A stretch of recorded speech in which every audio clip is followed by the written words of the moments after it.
My name is Carlos de la Riva, and I will present the British invasion of the River Plate in 1806 to 1807, based on the book by Ben Hughes, published in 2013. The South Sea Company was granted the commercial privilege of exclusive trade rights to the Spanish Indies in Latin America. Buenos Aires had been relatively neglected by Spain, which sent most of its ships to the economically important city of Lima. The British had long harboured ambitions in South America, considering the estuary of the Rio de la Plata as the most favourable location for a British colony. In 1789, war between Great Britain and Spain seemed imminent after the Nootka crisis, revolving around sovereignty and rights of navigation and trade. Francisco de Miranda used the opportunity to strike against Spain and approached William Pitt with his proposal to help emancipate the New World territories under Spanish colonial rule. The plan requested the assistance of Great Britain and the United States to occupy the major South American cities. Pitt accepted the proposal and began to organize the expedition, but as the Nootka Convention in 1790 ended hostilities and Spain agreed to abandon its claims to the North Pacific coast, the Miranda mission was cancelled. Nicholas Vansittart, Lord Bexley, made a new proposal in 1796. The plan was to take Buenos Aires. The proposal was cancelled the following year, but was improved by Thomas Maitland in 1800 as the Maitland Plan, to seize control of Buenos Aires with 4,000 soldiers and 1,500 cavalry. All such proposals were discussed again in 1804 by William Pitt, Henry Dundas, Francisco de Miranda, and Home Riggs Popham. Popham did not believe a complete military occupation of South America was practical, but argued for taking control of key locations to allow the main objective to open new markets for the British economy. William Pitt, in 1805, commissioned the study of a military plan proposed by Francisco de Miranda to the British government. But Popham instead reasoned with the authorities that, as the Spanish colonies were discontented and considering sedition, it would be easy to promote a rising with build-up of tension and conflict in Buenos Aires. But because the Franco-Netherlands-Dutch alliance of 1806 threatened British interest in South Africa and led to the collapse of the Peace Treaty of Amiens, the British plans for the Miranda invasion were dropped, and instead Davy Baird was sent to seize the Cape. A British squadron composed of 3 64-gun ships, 1 50-gun ship, and 4 frigates and sloops, under Sir Home Popham, having in charge a fleet of transports and Indiamen containing about 6,000 troops, commanded by Major General Sir David Baird, sailed from England. These were the vessels under the command of Commodore Popham and the captains of the other ships.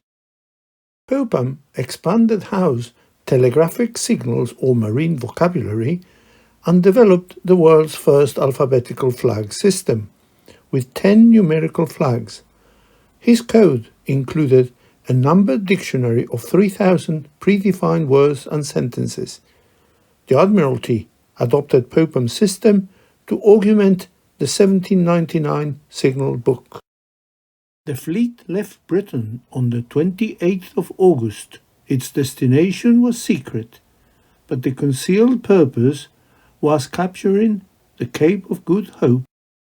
On the 28th of September, the fleet reached Madeira, and on the 30th, the true destination was revealed. On the 4th of October, they arrived at Bahia in Brazil, where water and provisions were taken. The fleet left at port on the 29th of November, and by the 3rd of January got to South Africa. On the 4th of January, the vessels moved to Table Bay in South Africa. The colours were hoisted and broadsides fired as signals of attack. The infantry were issued rounds and told to prepare for action. Baird and Popham searched for a landing site about 6 miles northwest of Cape Town, while Beresford disembarked in a shelter cove 60 miles north, and the fleet's ships moved inshore to bombard the enemy. With the bay secured, the infantry and marine battalions landed. At 4 a.m., Baird's army advanced down the road to Cape Town, and behind came 2 infantry brigades. The Dutch army of Janssens crumbled, and he ordered the retreat before defeat turned into disaster. The British forces reached the outskirts of Cape Town on the 9th of January. To spare the town and its civilian population from attack, the commandant, Casimir from Buffalo, sent out a white flag. He handed over the outer fortifications to Baird and signed the capitulation on the 10th of January. With the Dutch army still at large, Beresford ordered to pursue them. But Janssens gave up and conceded victory on the 18th of January, giving the British undisputed possession of the entire colony. Popham and Baird declared Cape Town an open port, and in April, the Volontaire, a 40-gun scout from Admiral Edouard Bouet Villamoise's fleet, sailed towards the Cape prior to the arrival of the ships of the line. The Dutch flag at the Cape was flown as a ruse to attract the enemy, and the frigate was captured. Popham spent March preparing to receive the rest of the enemy that never materialized, and by April the fear of attack waned. Remember how the previous plan for an American invasion was rejected? But Popham was convinced that even without an official sanction, Pitt would support him. So in 1807, with a powerful fleet at his disposal, the decision to launch a South American invasion was his own initiative, willfully disobeying orders. But London had ordered to forward the bulk of the troops to India. Thus, Sir David Baird had misgivings about accepting the plan. Yet by April was convinced and allowed his 6,000 infantry troops to be used. HMS Leader soon after left Table Bay for South America. Baird gave Popham the 71st Regiment of Infantry, 20 artillerymen with 6-pounders, 1,000 men and 5 dismounted light dragoons of the 20th to attempt the invasion. Baird also promoted William Carr Beresford to general and designated him vice-governor of the zone if it was taken. On the 12th of April, the embarkation began with 3 ships of the line: Diadem, Reasonable, Diomede, plus the frigates Narcissus and Encounter, and 5 transports: Walter, Wellington, Melantho, Triton and Ocean. Popham wrote to the Admiralty, making a plea for understanding, promising much honour and advantage to the Empire by his action, and hoped his request would not fall on deaf ears. At 4 p.m. on the 30th of April, Popham's fleet arrived off St. Helena, dropped anchor and spoke to Governor Patton, who gave them a detachment of 150 infantry, 100 artillerymen, and two 5.5-inch howitzers. Also, newspapers from London told of the death of Pitt, and Popham said, "I am now toiling under much speculative promise of approbation, that I proceed with little pleasure." On May the 27th, Popham transferred aboard HMS Narcissus, anxious for intelligence, having heard nothing from HMS Leader. On the 7th of June, on approach to the River Plate, a fog bank enveloped the ship, but had sight of the island of Lobos at 5 miles from the east bank. HMS Narcissus crept with the anchor cock-billed, hanging from the cathead, ready to drop at any moment, realizing that navigating the river was hazardous. The unpredictable tide and Pampero winds could force the water out to sea, causing it to fall rapidly, and it was also difficult to find solid anchorage on the muddy bottom. The image shows the River Plate area with the sandbanks and the location of Lobo Island, Maldonado, Montevideo, Quilmes, and Buenos Aires. On June the 8th, Popham surveyed Montevideo and spotting a schooner hoisted American colours, but on approach changed to British colours. It was Banquije, a Portuguese vessel with 75 crew. All were imprisoned on Narcissus, and among them the pilot, a Scot, William Russell, proved to be well-versed on the river shoals and hidden banks, a valuable capture. Russell also revealed Buenos Aires had a poor defence, and that the Viceroy had reinforced Montevideo on hearing of the British presence, and a caravan of silver from Upper Peru's mines had just arrived. Buenos Aires was at the time a large settlement, housing approximately 45,000 people. Yet the Spanish Viceroy Rafael Sobremonte was reluctant to give weapons to the Creole population, but when he learned of the British presence in the area, dispatched the remaining troops to Montevideo. When HMS Leader dropped anchor opposite Fort Santa Teresa, Viceroy Sobremonte was unconcerned, as it was only a single frigate. But in June, with a report of a British fleet off southern Brazil, and a week later as ships were sighted from Maldonado's watchtower, a small detachment of soldiers under Liniers was sent to Ensenada. Popham then sailed to the mouth of the river to rendezvous with the fleet, and a council of war was held on HMS Diadem. The participants comprised Beresford, Colonel Pack of the 71st, Dean, Ogilvy, Kennett, Captain Arbuthnot, and Ensign Gordon, representing the army, and the captains Donnelly, King, Rowley, Edwards, and Talbot. Beresford wanted to attack Montevideo, but Popham insisted on moving against Buenos Aires, as it was the capital, and its capture would lead to a domino effect. That evening, the infantry, artillery, marines, and sea battalion were transferred to the ships with the shallowest draft, Justina, Encounter, and Narcissus, while Diadem, Reasonable, and Diomede sailed to block Montevideo, and Popham took the smaller ships to Buenos Aires.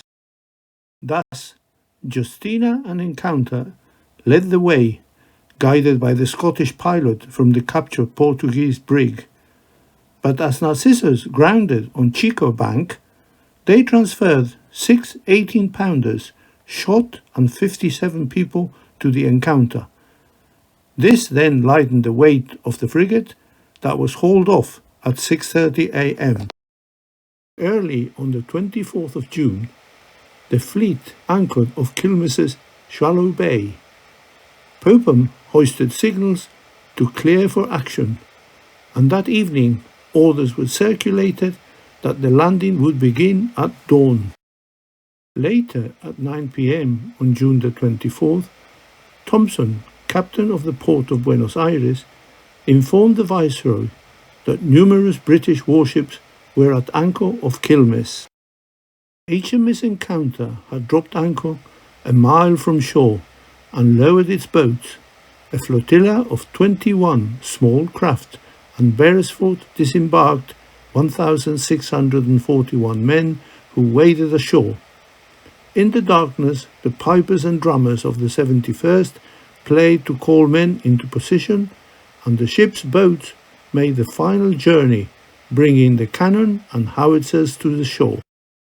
At 7 a.m. on June the 26th, the British broke camp, and Colonel Park's men formed in two columns. Beresford ordered the 71st to take the right and the Marine Battalion the left, and Captain Ogilvy's 6-pounders were positioned at each flank, with the howitzers in the centre. But unfortunately, the guns then embedded to their axles. Beresford ordered to abandon the guns and proceed at the double.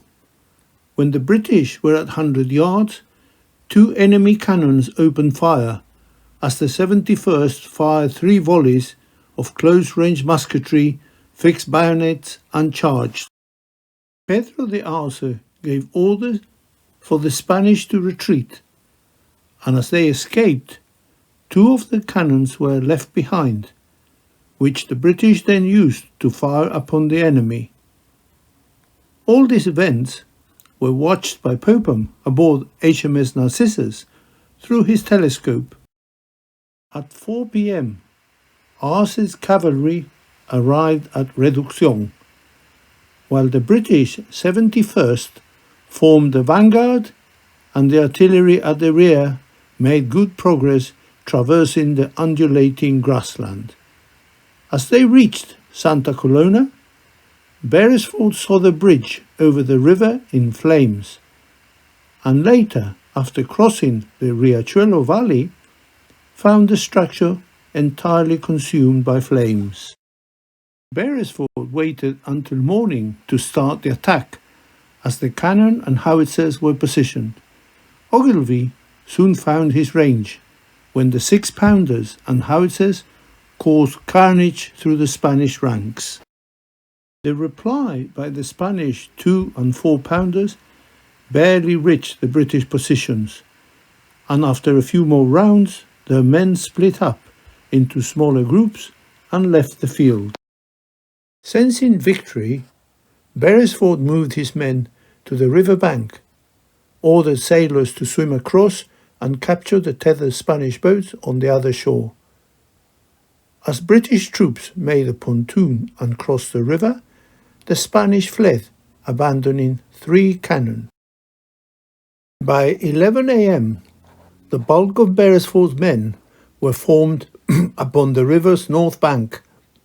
Having defeated the enemy twice in 2 days, and seeing no symptoms of opposition, a summons to surrender was sent using the Bostonian William Pius White as interpreter. By that time, Viceroy Sobremonte had already fled and left orders for José Quintana to take charge of the surrender. Beresford had done it. Buenos Aires was his. Beresford's army marched into town at 3 p.m.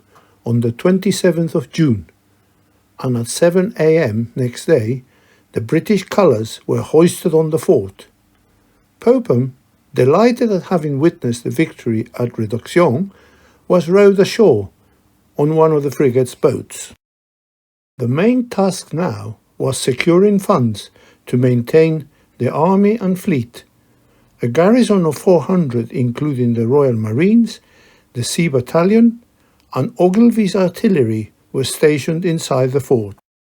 Popham took possession of 5 armed Spanish schooners and 4 gunboats.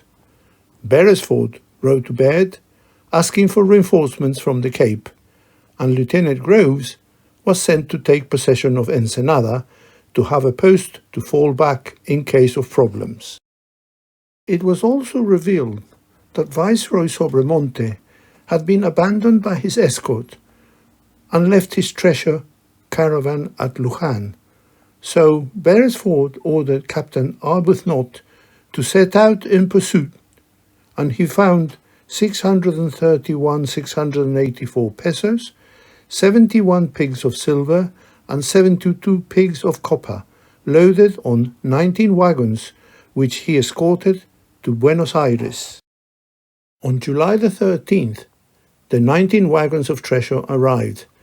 The total prize money was 1,250,000 pesos.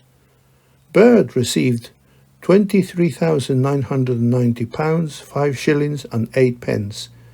Beresford £11,995, 2 shillings and 10 pence. Popham got £5,997, 7 shillings and 5 pence, and the soldiers got £18 and 6 shillings. R. Dalton was appointed Royal Navy's liaison officer. Lieutenant Anderson was mayor of Buenos Aires, and Beresford secretary of the Cabildo, and he took up residency in the fort. Popham's thoughts then turned to the capture of Montevideo and started organizing his fleet, whilst HMS Narcissus set sail for England with dispatches for the War Office and the Admiralty. Beresford wrote to Viscount Castlereagh, mentioning with confidence that all was well, and boasted the inhabitants of Buenos Aires desired to remain under the protection of His Britannic Majesty. But not all was as it seemed. As of 2 of the local factions, one was pleased with the situation, the other remained loyal to Carlos IV, yet both united by the presence of a mutual enemy, and as early as the end of June, 2 separate plots had been hatched to retake Buenos Aires. Soon after the invasion, the patriotic Catalans drafted a report for Vicente Huidoro, the governor of Montevideo, mentioning Beresford's numerical weakness and requesting military aid. Also, Liniers, who bombarded Popham's fleet from Ensenada on the 25th of June, decided to act. On 9th of July, the Catalans selected Centenac as their commander, and by the 15th of July, 1,900 men had enlisted, and over the next days, 2,000 unpaid volunteers were to form the reserve. In Montevideo, preparations were also underway, and a naval squadron was organized with 6 gunboats, 8 transports, and 6 armed sailing ships under Juan de la Concha. Rumors of the expedition reached Beresford, who was also concerned about the rate of desertions among his supporters, as the malaise even spread to the 71st. Beresford responded with a proclamation threat to execute any locals involved, and on the 28th of July learned that Liniers' force had arrived at Colonia. HMS Encounter on the 30th performed a reconnaissance and dropped anchor 10 miles off Colonia, sighting a considerable number of vessels in the bay. Liniers ordered De la Concha to attack, and HMS Talbot, a British Royal Navy 18-gun sloop of war, opened fire towards one of the Spanish schooners armed with a 32-pounder. But HMS Talbot, by 4:45 p.m., had to break off the engagement, being in some difficulties and unable to maneuver due to a contrary wind. That afternoon, Beresford learned that the volunteers from Buenos Aires were mobilized, and 1,050 men from Luján were encamped a mile to the west. At 8:30, Beresford ordered the 71st to advance and when at 100 yards, Ogilvy's 6-pounders opened fire, and Pack ordered the 71st to fire by companies. But the bulk of the Spaniards mounted their horses and fled. By the 5th of August, Liniers had consolidated his position, as his army swelled to over 2,000 and was engrossed by Sobremontes' 2,500 men raised in Córdoba. Then intelligence advised the British of an enemy attack against the fort, so Pack mounted a strong guard in the Plaza Mayor.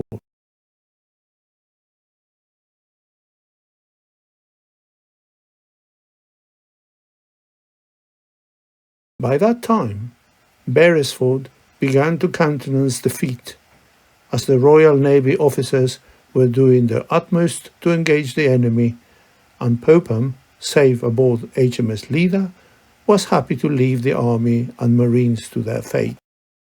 On the morning of the 9th of August, Liniers advanced and sent a letter to Beresford demanding his surrender, but on learning of his rebuttal, Captain Agustini attacked El Retiro when the Redcoats' position was overrun, and by the time Ogilvy arrived, it was all over.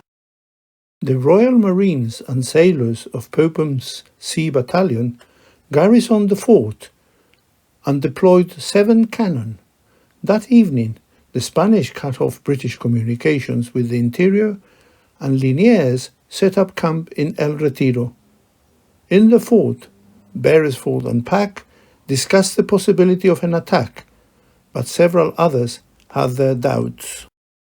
At 10 a.m., Liniers ordered Agustini to engage the British shipping with the 18-pounder, and Popham came ashore and discussed with Beresford details of a possible evacuation.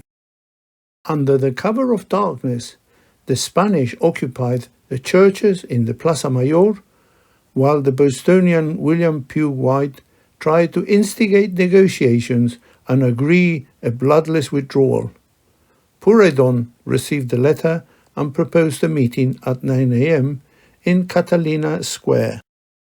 By midday, Beresford realized his position was untenable, and by 12:30, the focus of the battle was on Plaza Mayor. Beresford ordered Lieutenant Murray to counterattack, but it proved futile.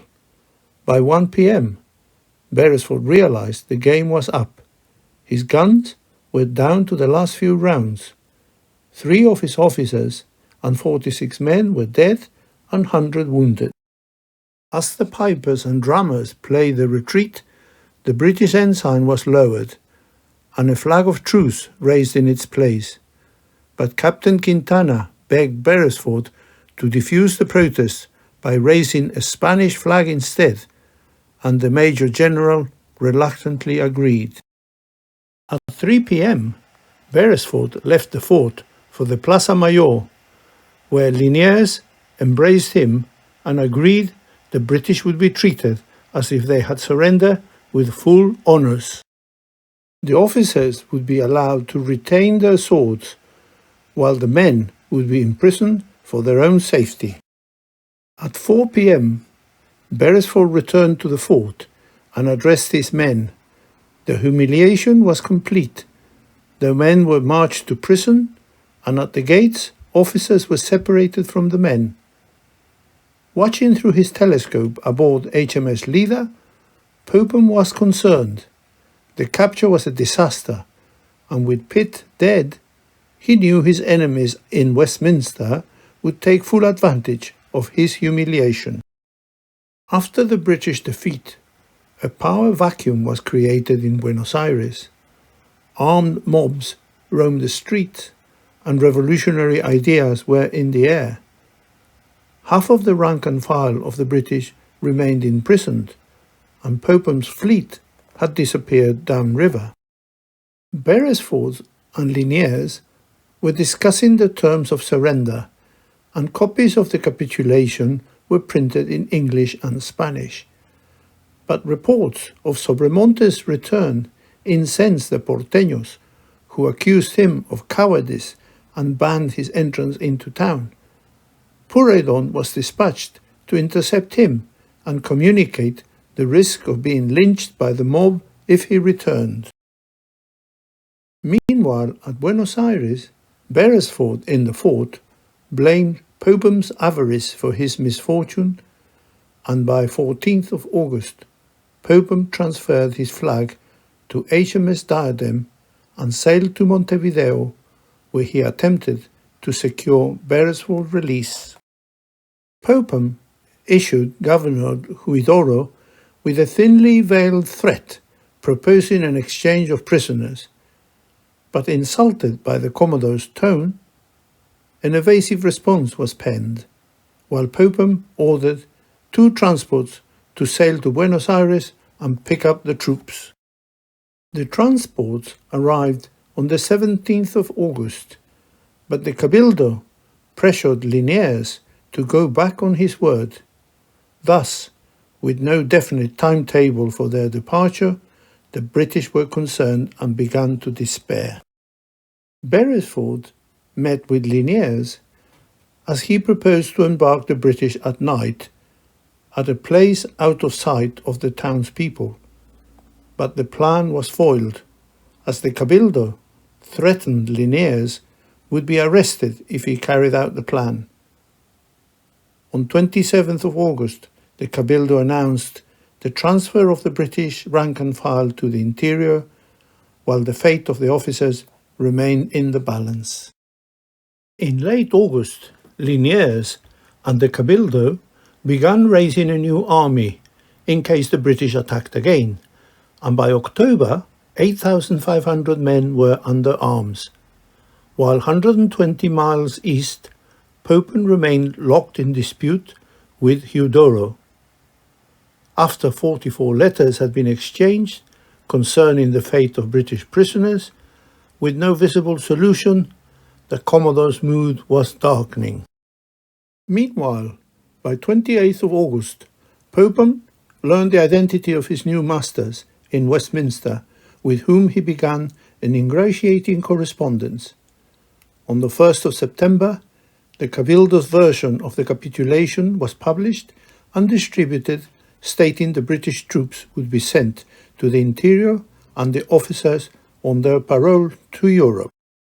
Popham then tightened the blockade of Montevideo, and on September the 15th, HMS Reasonable from Rio de Janeiro joined his fleet laden with provisions, together with the newly arrived HMS Medusa, as the first of Byrd's 3 waves of long-awaited reinforcements from the Cape of Good Hope. Aboard the flotilla were the 38th 811 strong, 2 troops of the 20th Light Dragoons, and 103 of the 54th Foot. In command was Colonel Blackhouse, with plans to attack Montevideo. 2 ships of the line, the frigates and gunboats, would position close to the town's south gate, and the ships ran parallel to the shore. Several British ships were hit by the Spanish when Popham called off the attack and proposed instead to go for Maldonado. His ships anchored a quarter of a mile from the beach, and the 38th clambered onto boats and rowed ashore. As they descended from the sand dunes, Martinez ordered the artillery to open fire, and as they got closer, discharged a howitzer with grape. But after a few minutes, at 9 p.m, the town was won, and the British flag hoisted. Popham then demanded capitulation, as Agustin de Loris conceded, and an officer went to San Carlos to demand its surrender. The ships spent several months in Maldonado, until HMS Simpson arrived with Charles Sterling to replace Popham, and later Lieutenant S. Ahmuti arrived on 11th of December, and his reinforcements were due in 3 weeks. Popham finally returned home on 26th of December. Ahmuti and Sterling then agreed to abandon Maldonado for Montevideo, as 3 ships, 4 frigates, 3 sloops, 4-gun brigs and 40 transports sailed west to assemble off Flores Island, and HMS Lida carried a dispatch for the Viceroy to surrender, but the Spanish numerical strength gave them courage to rebuff the summons. On the 15th of January, orders were distributed for the landing and disembarkation by the divisions. At 10:30 a.m., the crews of the landing boats pulled for shore, but Sobremontes' troops did not resist until 2 p.m., and by sunset remained frozen on the heights, when Huidoro asked for reinforcements from Buenos Aires.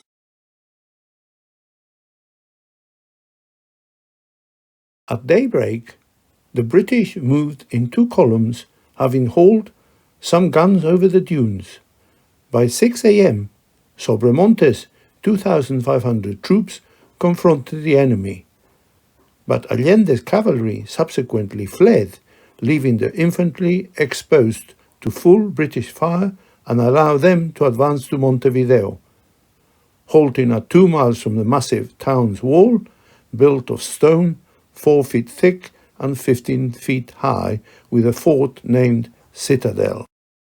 Inside the town, the citizens were in uproar, furious at the Viceroy's retreat, and at 6 a.m. on the 20th of January, the Spanish marched out of town in 2 columns and encountered the British outposts, who managed to repulse them. Lecoq ordered a retreat, but the carnage was dreadful, and by 8:30 it was over. Next morning, Captain Roche sent a ceasefire proposal under terms of surrender, but Ahmouti decided to breach the wall of the citadel, and on February the 3rd at 2 a.m. the weakest part of the city wall came under heavy bombardment by the Royal Navy ships under Admiral Charles Sterling. In Montevideo, the situation was desperate. Some suggested surrender, but Huidoro insisted they fight on. Yet Ahmouti briefed his officers for an assault, directed by Colonel Gore Brown, and that night the British took up their positions. After the assault started, Captain Rennie of the 40th located the breach, and the 87th, along with a company of the 95th, scaled the wall under fire of 6 cannon. The defenders promptly surrendered by 4:45, when the Union Jack was hoisted on the battlements. The gates were opened, and the 87th stormed inside. Organized resistance had collapsed, and spreading through town, the Redcoats rounded up thousands of prisoners. Huidoro surrendered by 5:30 and was taken prisoner, together with Lecoq, Arce, Viana, and Quintana. The storming of Montevideo was the bloodiest event of the campaign. Before the gun smoke had even dissipated, the streets of Montevideo returned to a state of comparative tranquility, and after the 2,000 prisoners had been confined, a punishment parade was held in the main square. Also, on 7th of February, the port was opened to ships of all nations, which led to a dizzying quantity of trade, as over 2,000 merchants and merchant sailors arrived. Ahmouti, meanwhile, concentrated on extending his control into the interior, and launched his second major offensive to capture Colonia del Sacramento, where his troops easily landed and their commander simply surrendered. On the 26th of April, the 600 Spanish and Creoles captured at Montevideo were embarked on HMS Lancaster and Howe, and 9 army transports, all bound for England, but many would die of scurvy on the voyage. 2 weeks after the departure, on the 10th of May, HMS Thisbe arrived off Montevideo, and on board was Lieutenant General John Whitelock, the newly appointed Commander-in-Chief in the River Plate. William Windham, Secretary of State for War, ordered Whitelock to recover Buenos Aires without alienating the locals, reflecting the belief that South America was desperate to shake off Spanish rule. Whitelock's next task was to choose a landing area, and he favoured Ensenada. So, on the 19th of May, Burke, on HMS Fly, went to inspect the area. An overland route from Ensenada to Buenos Aires was selected, along a series of heights between 2 and 6 miles inland that allowed the carrying of cannon and led to high ground at El Retiro. Wyndham also appointed Major General R. Crawford, a large fleet and 8,000 troops divided into 4 brigades that departed on the 17th of June. Sailing through the night, the fleet threaded its way between the Chico and Ortiz sandbanks and at 4 p.m. on the 25th of June dropped anchor off Ensenada. Bad weather prevented the landing that only took place on the 28th of June. The Spanish were now well prepared and had 9,000 men under arms, with over 60 cannon, howitzers and mortars. A new battery was built to protect El Retiro, and the infantry were regularly drilled. In June, preparations even stepped up due to reports of the British fleet being on the move and heading for Ensenada. On the 28th of June, Admiral Murray signalled disembarkation. Crawford was first to land, and by 11 a.m. Ensenada was secured. The march began badly when conditions got worse as the marsh gave way to a bog. There were 50 miles of sodden ground to Buenos Aires, where Liniers had deployed his forces by the Galvez Bridge. Whitelock ordered Gower to march to Reducción, and the Spanish opened fire while the redcoats were still out of range, moving towards the bridge to outflank Liniers. As they descended into Riachuelo Valley, where 600 enemy horsemen had formed up, Gower and Crawford were met with a shower of grape, shot and musketry, so Crawford advanced against the enemy's centre while Captain Elder swept round their flank. The first Spanish battery was overrun in an instant, but the infantry and second battery opened fire. At first, the Spanish resisted, as Pio de Gana attempted to outflank Crawford's line, but when de Gana was killed, Major G. Elder's company poured repeated volleys into the Spanish side that routed and fled to the northwest. The British troops hunted the enemy, and by 7:30 Crawford called off the pursuit, when nothing then stood between his troops and the centre of town, where Martín de Alzaga began preparing the defence by pooling the troops in the Plaza Mayor to draw the enemy into urban combat along the narrow streets of the city. The Plaza Mayor was fortified and barricades built. 2,000 troops guarded El Retiro, and the citizens took positions on the rooftops. A second line of defence was built 3 to 4 blocks away. The British were opposed by 6,000 men that perceived their every move from the turrets of Buenos Aires. At 5 a.m., 14 columns of British soldiers were led to the starting line, and by 6 a.m., all columns were in position. At 6:35 a.m., as Captain Augustus Fraser fired the 3 signal cannon, the hidden Spanish and Creoles opened fire. Musketry, grenades, stones, as well as bricks and clay pots filled with flaming pitch, all were hurled to the enemy from the rooftops. The 87th began their advance, but were met with 24-pounder fire. In El Retiro, the entire section of the Grenadiers was cut down by fire and a discharge of grape. The 38th, at 300 yards, also came under fire, while the 88th, on the other side of Plaza Mayor, had difficulty in forcing its way into San Miguel's church, as the Spanish opened fire from close range, with the redcoats not able to hide. At 200 meters in Santa Lucia Street, Major Vandeleur also took heavy casualties.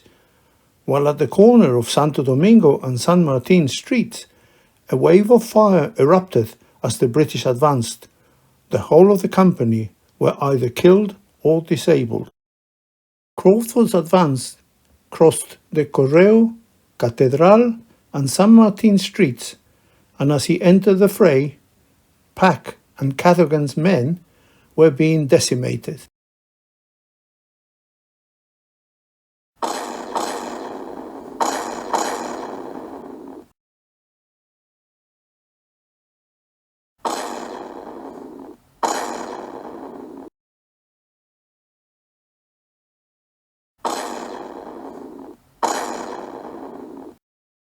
The British attack had mixed results. Major Nichols occupied the Residencia. Crawford reached the bank of the river, and the 88th had suffered horrendously, moving to El Retiro under heavy fire. The 38th also advanced and attacked the north of El Retiro, but with no cover. The attack was a bloody failure. In Plaza Mayor, the 88th situation was deteriorating, as all Spaniards joined in the killing with rifles, grenades, homemade incendiaries, and pouring boiling water on the enemy. Also, the 88th left wing was in trouble at a high parapet wall and ditch that turned into a death trap. But Whitelock, 2 miles away, remained unaware of the carnage of his troops. By 10:30, the situation was desperate. Low on ammunition, with 4 privates killed, 5 officers and 82 rank and file wounded. At 10:50, a Spanish officer approached with a flag of truce, and as soon as the British stopped firing, the Spaniards occupied the most dominating positions. Lieutenant H. Cadogan realized the game was up, and at 11 a.m. waved the white flag. Also at 11, Martin Sedabert brought a light gun forward from the Plaza Mayor and opened fire on Major Vandeleur's position that added to the carnage. So it was agreed that they had to surrender, and waving a white handkerchief, ordered his men to cease fire. When Duff, fearful the other British columns had withdrawn, also began to consider surrender.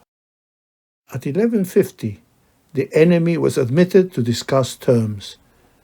At midday, Colonel Elio approached under a flag of truce, and after confirming the capitulation of the 88th and claiming he had 1,000 prisoners, demanded Lumley's surrender.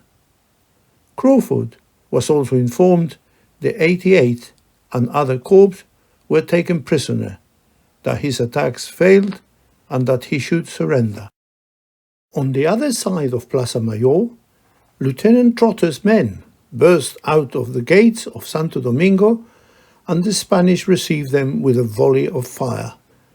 All those men in the first 2 ranks were killed or wounded, and even Trotter succumbed.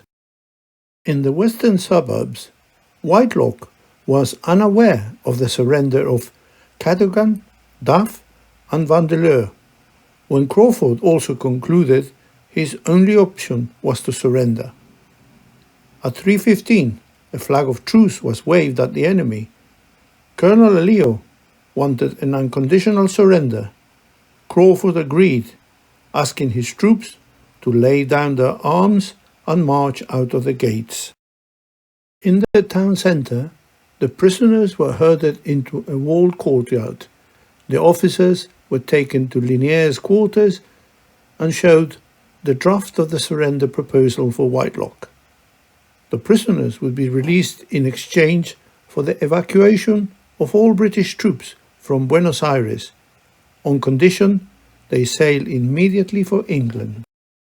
Of the 6,000 British troops, 311, including 15 officers, had died.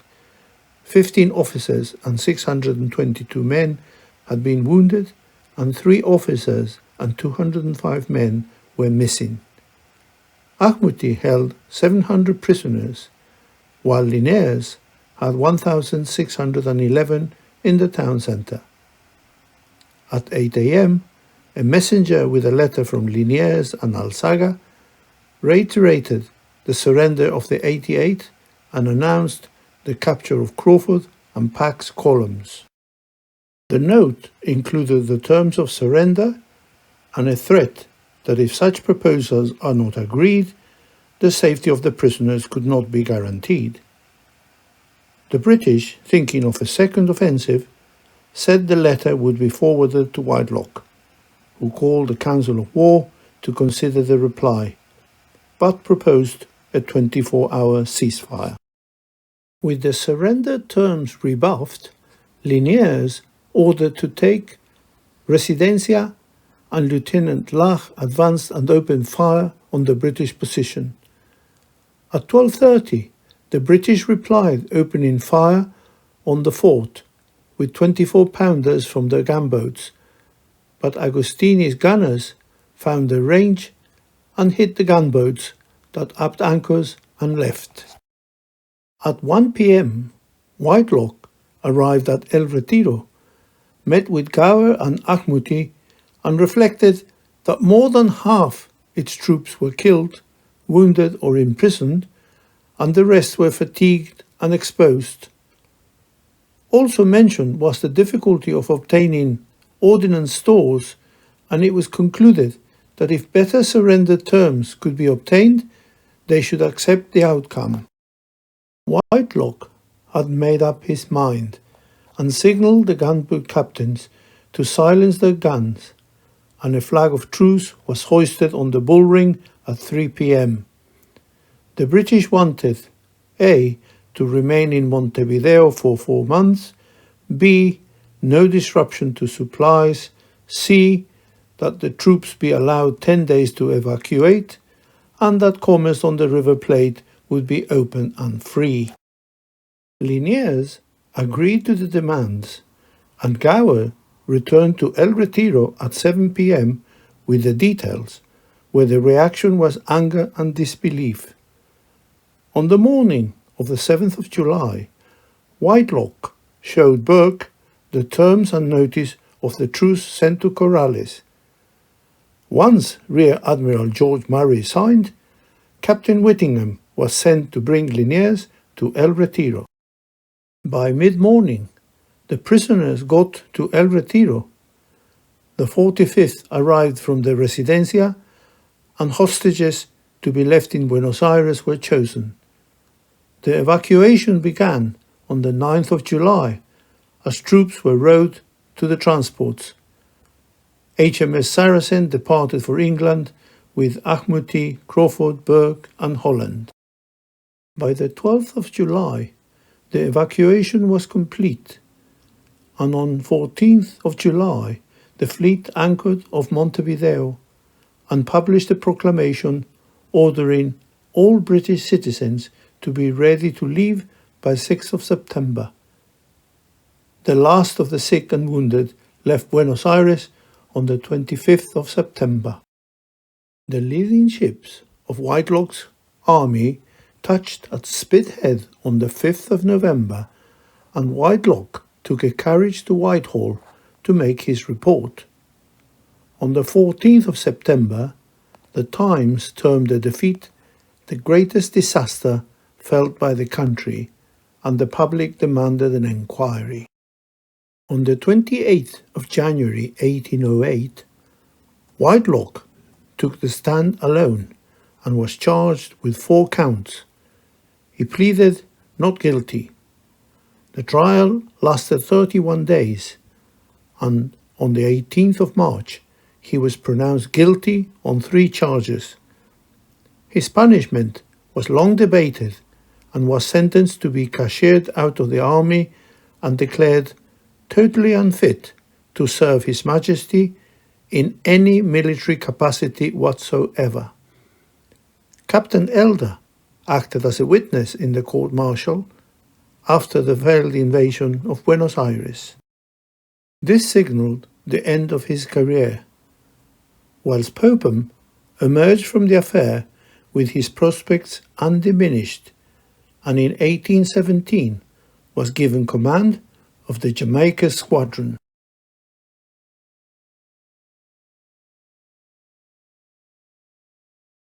News of the capture of Buenos Aires reached England on 12 September 1807.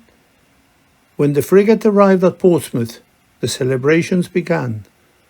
Beresford and Popham's dispatches were delivered to Downing Street on the 15th of September. The Chamber of the Board of Trade met to discuss the commercial opportunities. While the city overjoyed at the success, the government's reaction was mixed. The public and mercantile support was widespread, and Popham enjoyed the backing of several politicians, while others wanted Popham and Baird punished, but the War Office and Admiralty agreed they would not ruin Popham on his return. Much later, Popham was censured by a court-martial for leaving his station. Despite his embarrassment, the City of London presented him with a Sword of Honour for his endeavours to open new markets.